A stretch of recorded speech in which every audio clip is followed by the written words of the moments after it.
Perlumbaan gigih dan Gahara.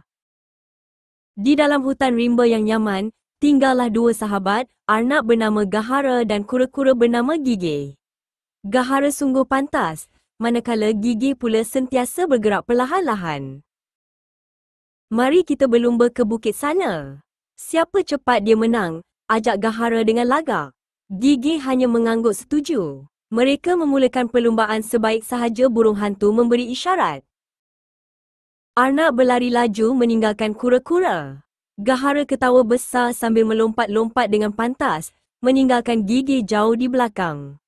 Selamat tinggal, si lambat, jerit Gahara. Gahara yang penat segera berhenti.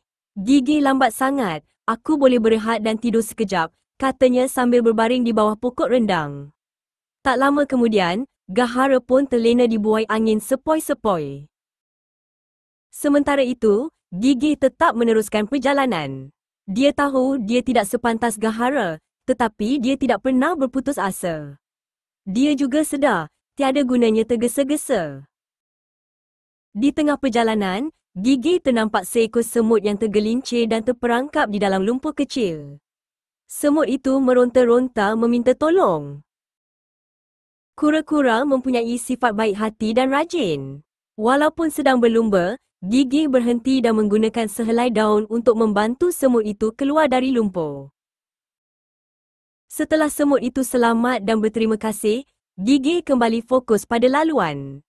Dia tidak mahu membazir masa, jadi dia bergerak dengan lebih konsisten dan berhati-hati.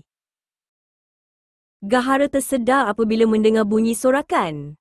Dia terkejut. Dia melihat ke hadapan dan ternampak Gigih hampir di garisan penamat. Gahara segera pecut. Namun sudah terlambat. Kura-kura yang sabar berjaya sampai dahulu. Gigih tiba di garisan penamat, disambut dengan tepukan gembira. Gahara tiba kemudian, tercungap-cungap, tetapi dia tersenyum bangga melihat Gigih.